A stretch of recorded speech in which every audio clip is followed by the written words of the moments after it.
IT controls. Let's control that IT. How do we do that? Well, for starters, we have access control. And these limit access to programs, computer hardware, data, and documents. These could be anything from logins, from biometric scans, anything that stops a individual from getting access to any of this, right? Could be literally anything. It's just not going to even go further with examples because it could be a bouncer standing at the front of a bar, stopping you from getting in. That's an access control, right? It could be your mom standing in front of the pantry saying no more cookies for you. That is an access control as well. So, speaking from experience there. All right, backdoor. Well, let's talk about backdoors.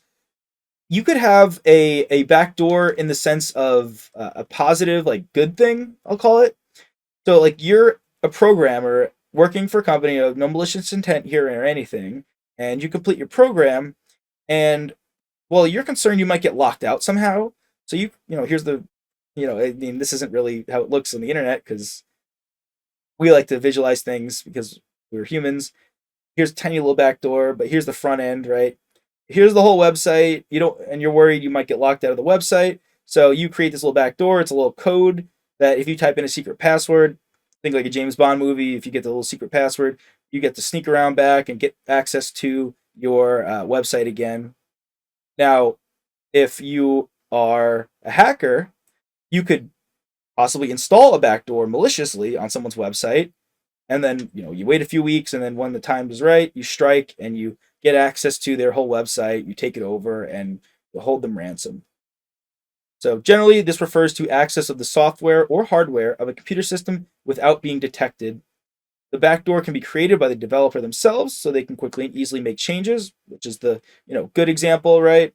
Where they can just without needing to log into the system.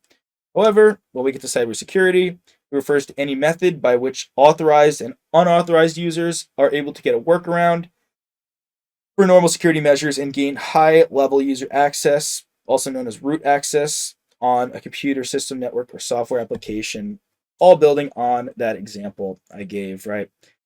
Someone can install a backdoor on your computer if you click on a malicious link. Maybe they don't use it for a few weeks, and then you start logging into all your financial accounts. Then they go to town and hack everything you got. Passwords. All right. You thought you knew everything you needed to about passwords. The CPA exam wants you to just know a little bit more about passwords. So they should be of reasonable length with special characters. I can guarantee that's a shock to nobody as long as you've sat at a computer for a good 5 minutes. And weak passwords are much of the reason for data breaches. That's pretty true. I mean, you look at some of the biggest data breaches and ransom attacks throughout even these billion-dollar companies, it's because of password breaches. It's because those passwords get out there and someone can log in. So that's why you've got multi-factor authentication. It's funny. I know it's authentication. I say authentication. I'm just gonna stand by it. I know it's technically wrong, but I like the way it sounds. Just stand by it, and you can't stop me. So, yep. For passwords, make sure they have special characters, and weak passwords are the reason for data breaches, or one of the main reasons. Exam wants you to know that. User accounts. Okay, this is pretty important here. Well, this is okay. You're the staff accountant. You've got your account at your firm, or you're the manager. You've got a user account with probably more access than the staff accountant. So these accounts should have controls in place for promotions and terminations. The information officer and HR should know about any promotions, demotions, terminations, or lateral moves. So your account should be updated by the day. If you are fired, promoted, right, you're demoted to a lower rank, or you change roles, because your account should only have the access to what someone in that role should have. Lastly, multi-factor authentication. Yes, there it is again. A layered approach to securing data in applications where a system requires a user to present a combination of 2 or more credentials to verify a user's identity for login. This is as simple as you give Google your phone number, you try to log into your Gmail account, it says, we're going to send you a message to your phone. It's a 4-digit number, and you got to type it in. That's actually such a critical, it's actually astronomical how much that actually does for your security. I recommend personally, just for you, in your most important accounts, please use, 2-factor authentication. It's insane. I forget. I mean, it could be a while ago, depending on when you're watching this, but I believe it was in 2020 or 2021. There was a pipeline hacked, and the East Coast had all this problem with oil and fuel, and there was a ransom attack, and it just came out that it was the individuals hacked the computers, and they got the passwords of those in charge. And if they just had two-factor authentication, yeah, it would have all been stopped. You guessed it. So it's something as simple as that. It can get you and your thousands of dollars in your bank account, or it can get a multi-billion-dollar oil pipeline and cause a lot of issues. So make sure you get these multi-factor authentications set up. All these big old words. I'm just having a bunch of marbles in my mouth. This could be also through email. It doesn't have to be your phone. It could be through email. It could be a variety of ways. I prefer the pigeon messenger route, but it takes a little bit longer. Multi-factor authentication increases security because even if one credential becomes compromised, such as your password, unauthorized users will be unable to meet the second requirement because they don't have your phone, right? Then they need to get access to your email.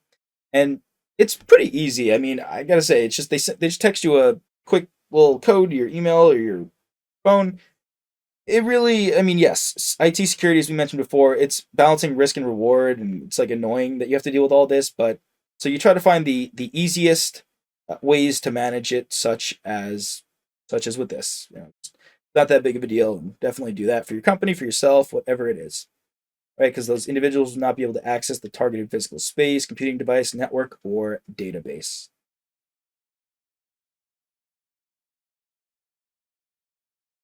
A little bit more about IT controls. We mentioned encryption. Let's talk a little bit more about types of encryption.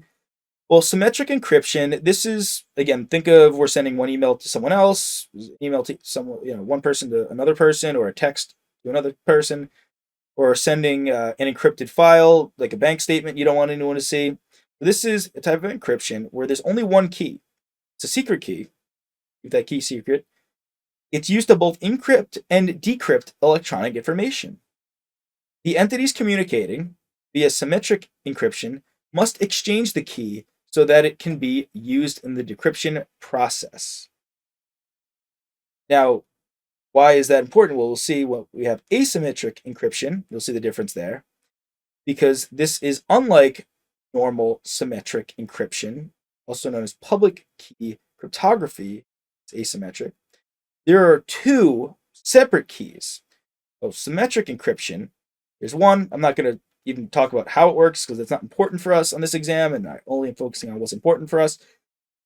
With asymmetric, though, we have two separate yet mathematically connected cryptographic keys. These keys are known as the public key and the private key.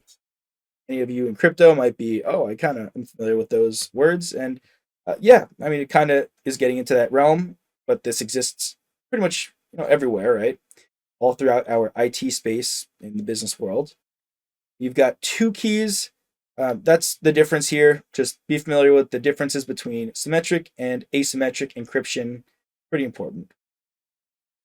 Now, let's talk more about those public and private keys. So in a public key, two keys are used. One key is used for encryption and another key is used for decryption. One key is the public key is used to encrypt the plain text. You convert it to ciphertext. Remember, this is the gibberish that no one can understand. Another key, the private key, is used by the receiver to decrypt the ciphertext to read the message.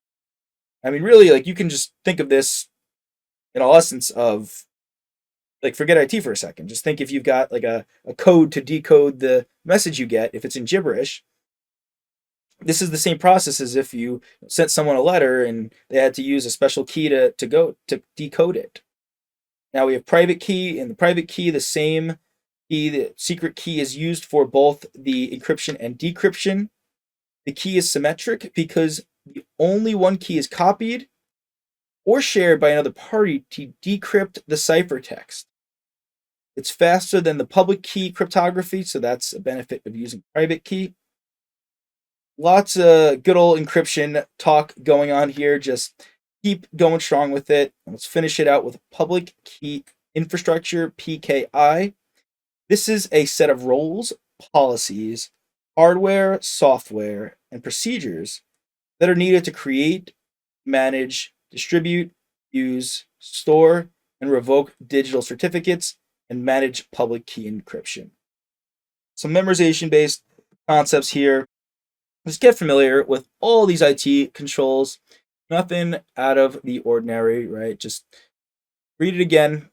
IT is a lot of concepts where you can be on a jog, listening to my voice, my constant gibbering on about your CPA exam related topics, right? It's not like we're doing heavy math here. So a great time to just be on a jog, walking the dog, doing, sitting on the train, whatever it is, in the car, just listening to this. No texting while driving though.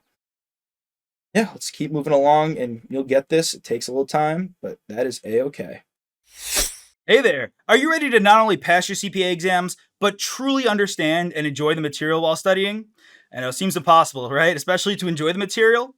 We'll do it together. Tap into the power of CPA.examprep.ai, where we've got personalized quizzes, multiple choice questions, memorization guides, flashcards, simulations, all tailored to your learning. Our adaptive study planning puts you on the fastest path to success and lifts you back up if you fall behind. Avoid wasting your precious time and money attempting an exam with a low chance of passing, because who wants that? We want to get you through this process as quick as possible. Our exam readiness prediction lets you walk in with confidence, knowing that you're prepared for success on exam day. Thankfully, there's no payment method needed to get started, so why don't you come join us? Visit cpa.examprep.ai and let's achieve your exam success together.